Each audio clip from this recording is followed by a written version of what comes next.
뉴욕 증시는 등락을 거듭하다 상승세로 마감했습니다. 연준 의사록이 발표됨에 따라 이것을 어떻게 해석할 것이냐를 두고 오르고 내렸는데요. 연준은 추가적인 금리 인상에 다소 인내심을 가질 것으로 시장은 받아들였습니다. 증시가 출렁인 것처럼 1월 FOMC 의사록에 대한 의견도 엇갈렸습니다. 매파적인 측면도 비둘기파적인 측면도 있었는데요. 세계 경제 둔화가 예상보다 빠르게 진행되면서 하방 리스크가 우려되지만 대부분 위원들은 올해 말 대차 대조표 축소 작업을 종료할 것이라는 데는 이견이 없었습니다. 오늘의 유가 상승 동력은 원유 생산 감축 소식이었습니다. WTI가 1.5% 올라 배럴당 56달러 92센트를 기록했는데요. 나이지리아 대통령이 유가를 올리기 위해 기꺼이 생산량을 줄이겠다고 밝혔습니다. 나이지리아는 아프리카 내 최대 원유 생산국입니다. 브렉시트 협상 문제로 골머리를 앓고 있는 테레사 메이 영국 총리와 융커 유럽연합 집행위원장이 구체적인 브렉시트 논의를 위해 자리를 함께했지만 메이 총리는 국민투표가 필요하다고 얘기했고 융커 위원장은 이날 타결이 없을 것이라고 단언하면서 갈 길이 먼 것을 시사했습니다. 글로벌 시황의 먼저 머니투데이 글로벌 랩 오늘도 생방송으로 시청하고 계십니다. 방송 보시고 해외 이슈 관련 그리고 오늘 같은 경우는 의사록 관련 종목 관련해서 궁금하신 점이 있으시면 아래 나오는 전화번호로 문자를 주시면 저희 전문가들 그리고 연구위원들이 항시 답변을 드리고 있으니까요. 그 부분도 좀 참고를 하시면 좋을 것 같고요. 인터넷을 또 많이 하시면 유튜브나 여러 가지 플랫폼들을 이용해서 머니투데이 글로벌 랩, MTN 글로벌 랩을 검색을 하셔도 다양하고 유익한 컨텐츠들을 많이 만나보실 수 있습니다. 자, 오늘 뉴욕 증시 결국 상승세로 마감을 했지만 그 상황을 보면 그 과정을 보면 순탄치는 않았습니다. 연준 FOMC 1월 의사록이 공개가 되면서 그 해석이 계속 분분하게 나타났습니다. 계속 시장이 장중에 계속 출렁이는 그런 모습을 보였는데요. 결국 플러스권에서 거래를 마쳤고요. 이 의사록을 어떻게 해석할 것이냐, 매파냐, 비둘기파냐 저희 글로벌 랩이 오늘 1시간 동안 집중 분석을 해드리도록 하겠습니다. 전체적으로 다우존스가 0.2%가량 올랐고요. S&P 500과 나스닥 지수는 장 막판에 플러스권에 전환하면서 S&P 500은 0.1%대 그리고 나스닥은 겨우 플러스권에서 턱걸이를 하면서 마감하는 모습이었습니다. 자, 오늘 이렇게 증시는 출렁했지만 급등한 상승 종목들은 있었습니다. 특징주 함께 살펴보도록 하죠. 첫 번째 특징주 엔싱크입니다. 에너지 관리 시스템 개발사인데요.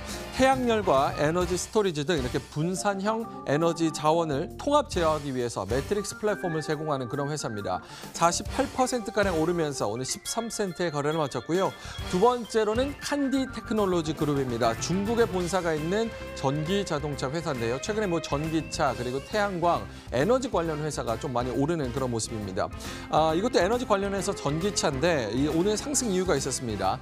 미국의 도로교통안전관리국에서 이 칸디의 전기 자동차 모델 2가지를 미국 수입에 대한 등록에 대한 승인을 해줬다는 소식이 나오면서 오늘 31%가량 올랐습니다.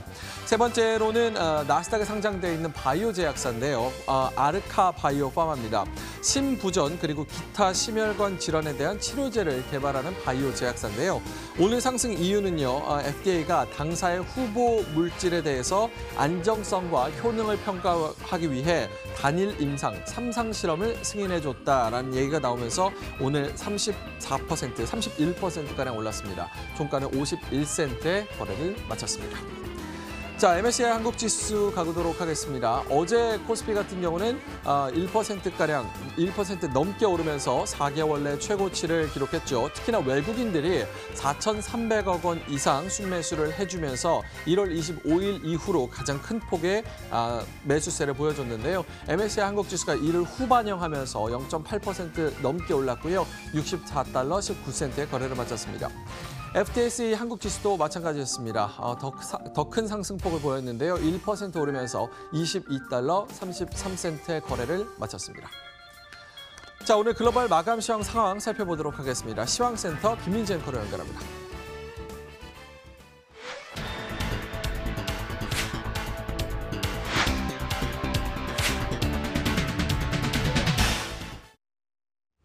네, 글로벌 시장 상황 지금부터 저와 함께 체크해 보도록 하겠습니다.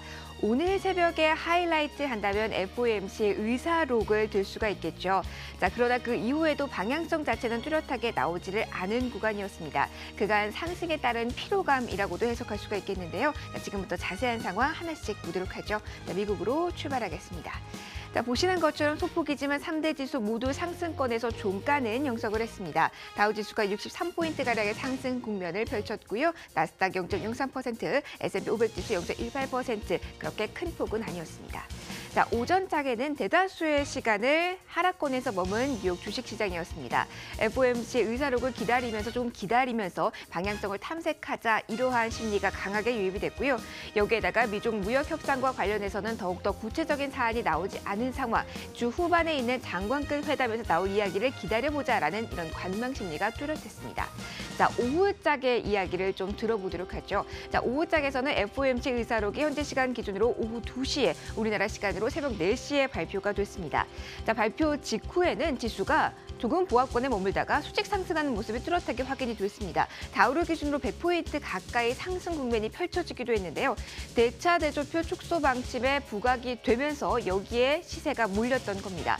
그러나 올해 말에 움직임을 두고 여러 가지 연준 위원들 간의 의견이 분분하다라는 쪽에 포커스가 맞춰지면서 지수의 탄력이 조금 상실되는 모습도 나왔는데요. 한쪽은 물가가 급등할 경우에는 금리를 인상, 그리고 그 다음 쪽에서는 경기가 부합을 한다면 여기에 맞춰서 금리를 올려야 된다. 이렇게 포커스가 맞춰진 것으로 이렇게 두 그룹이 나뉜 것으로 지금 언론 쪽에 전해지고 있고요. 여기에다가 아무래도 연준의 완화 정책의 전제 조건이긴 합니다만 유럽과 중국의 경기 둔화에 따른 그 리스크가 더욱더 이전보다 커졌다라고 의사록에서 언급이 된 역시 좀 부담스러웠습니다. 하지만 계속해서 좀 올라가려는 그 탄력 역시 강했고요. 막판 좀 올라오는 힘 강하게 나타나면서 나스닥까지 플러스권에 동참, 3대 지수 모두 상승권역에서는 거래가 마감이 됐습니다. FOMC 의사록에 대한 조금 더 자세한 분석을 잠시 후에 조금 더 해드리도록 하겠습니다. 유럽으로 가보죠. 자, FOMC 의사록 그 전에 마감이 된 유럽 주식시장이었는데요. 미국과 중국의 무역 협상 낙관론 속에서 전반적으로 주요국 상승 랠리가 펼쳐졌습니다. 범유럽 지수가 0.67% 올랐고요. 독일, 프랑스, 영국 모두 나란히 상승. 특히 독일 쪽의 시세가 강하게 나왔습니다. 0.82% 플러스였습니다.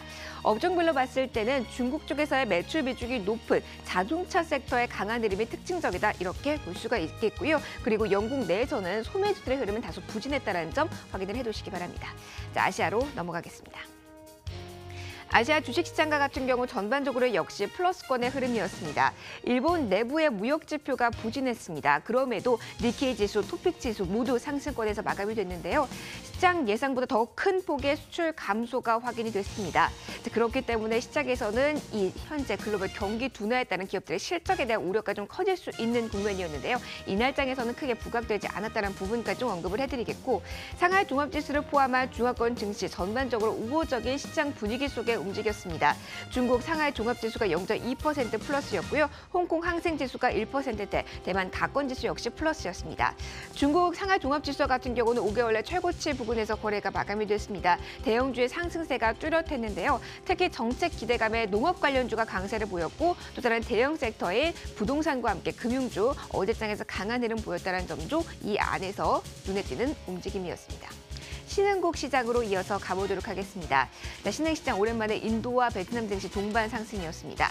인도 주식시장과 같은 경우는 그간 계속해서 하락 흐름이었는데요. 어제장에 오랜만에 저가 매수세가 몰리면서 1.14% 플러스였습니다. 베트남 증시 이달에만 6%가량 상승한 베트남 주식시장인데요. 쉼없이 또 한 번 올라오면서 0.65% 상승 마감했습니다.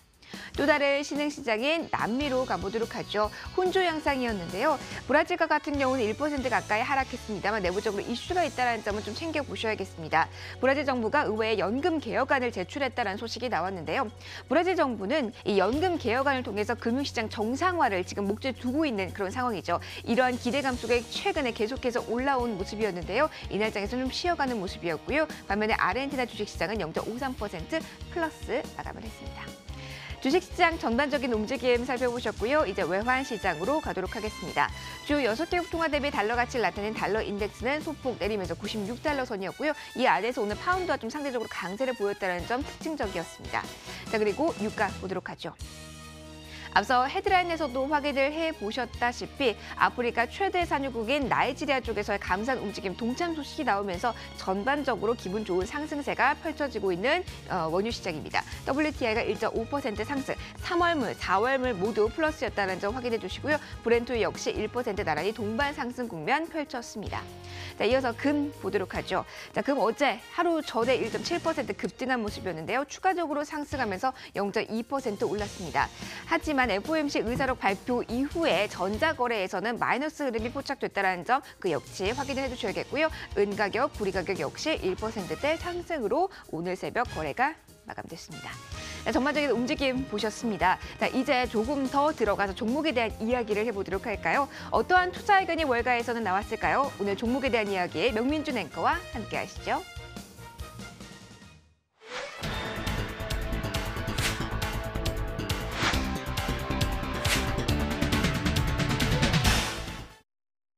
네, 앞서 전반적인 시장 상황 살펴봤는데요. 이제는 개별 종목으로 월가의 투자 의견 변경 종목들 하나하나 좀 살펴보도록 하겠습니다. 첫 번째로는 월마트입니다. 어제 실적을 발표하면서 말 그대로 대박을 친 월마트인데요. 이제 키뱅크 쪽에서 비중 확대 의견 유지하면서 목표 주가는 112달러에서 120달러로 높여 잡았습니다. 어제 실적이 좋았다 이렇게 말씀을 드렸는데 뭐 아마존 보고 있나, 월마트 죽지 않았다 뭐 이런 기사까지 나왔고요. 이런 얘기가 계속해서 나오는 게 어제 매출은 4% 그리고 순이익은 무려 70%가량 증가를 했고 특히나 눈길이 많이 갔던 게 바로 온라인 매출이 43% 급성장을 계속 지속한 점입니다. 월마트가 발표한 강한 4분기 실적, 이커머스, 자사의 매장을 기반으로 좀 활용하고자 하는 이런 이커머스가 주가 상승의 동력이 될 것이다. 이런 분석이 많이 나오고 있고요. 또 월마트 성장에 대한 새로운 방향성을 제시한 이 경영진들의 능력도 무시할 수가 없다. 경영진들의 전략 그리고 경영진들의 효율성에 높은 점수를 준다라고 얘기를 하면서 목표 주가가 112달러에서 120달러로 상향 조정이 됐습니다. 우리나라 매칭 종목으로는 이마트도 온라인 쪽에 집중을 많이 하고 있죠. 이마트를 꼽아봤습니다. 자, 두 번째 투자 의견 변경 종목은 아반그립입니다. 어반그리드가 아니고요. 아반그리드입니다. 미국의 친환경 에너지 기업으로 잘 알려져 있는 아반그리드인데요. 4분기 실적을 발표를 했습니다. 매출 같은 경우는 컨센서스를 상회하기는 했지만 이번 연도 EPS, 주당 순이익 같은 경우는 살짝 미달했고요. 또 이 금년도 EPS 가이던스, 금년도 회계 가이던스 같은 경우는 좀 예상치에는 눈높이에는 못 미치는 그런 얘기를 나오면서 목표 주가가 54달러에서 53달러로 아주 소폭이지만 낮아졌습니다. 뱅크 오브 아메리카 메릴린치에서는 매수해서 중립으로 낮춰 잡았는데요. 일단 봤을 때 이 아반그리드의 네트워크 부분의 실적 기여도가 15센트로 낮춰지면서 이 부분에 좀 부진했다라는 얘기가 나오고 있고요. 네트워크 부분의 실적이 부진하면서 올해 장기적인 가이던스도 8%에서 10%를 내다봤는데 여기에도 조금 노이즈가 생겼다, 좀 리스크가 생겼다라는 얘기가 나오면서 목표 주가가 소폭 낮춰 잡아졌습니다. 매칭 종목으로는 현대중공업과 SK D&D를 좀 살펴볼 텐데요. 현대중공업 같은 경우는 태양광, 풍력을 독립시켜서 계열사로 보유하고 있는 현대중공업 그린에너지를 또 자회사로 보유를 하고 있고요. SK D&D 같은 경우는 태양광 발전소 그리고 풍력 발전소의 개발, 운영을 하고 있는 그런 기업입니다. 현대중공업과 SK D&D도 좀 살펴보시면 좋을 것 같습니다. 자, 다음은 마지막입니다. CVS 헬스입니다. 우리나라도 뭐 대형 약국 체인 많이 늘어나고 있는 추세죠. 온누리 약국, 뭐 메디팜 등등 길 가다가 한 번은 보셨거나 아니면 어디서 한 번쯤은 들어봤을 법한 그런 온라인 약국 체인, 대형 약국 체인들이 많이 늘어나고 있는데 미국 대형 약국 체인인 대표적으로는 CVS 헬스가 있습니다. 작년 11월에 700억 달러를 주고 건강보험사 에트나를 샀는데요. 에트나 같은 경우는 계속해서 사업 안정성에 좀 리스크를 주고 있는 그런 모습입니다. 특히 목표 주가를 지금 보시면 104달러에서 68달러로 아주 크게 낮춰 잡았고요. 웰스파거 쪽에서 아웃퍼폼에서 마켓 퍼폼으로 낮춰 잡은 것도 지금 확인하실 수가 있습니다. 이렇게 목표 주가를 거의 반토막으로 낮춰 잡은 게 지난 2년 동안의 장기 요양, 영어로는 롱텀 케어라고 하는데 이 장기 요양에 대한 사업이 기존 사업에 대한 리스크를 더 늘리고 있다라는 얘기가 나오고 있고요. 또 대형 건강보험사인 에트나, 아까 인수했다고 말씀을 드렸죠. 이 부분이 재무적으로 금년에도 계속해서 압박을 가하고 있다는 점이 목표 주가를 하향하는 그런 배경이다라는 설명이 나왔습니다.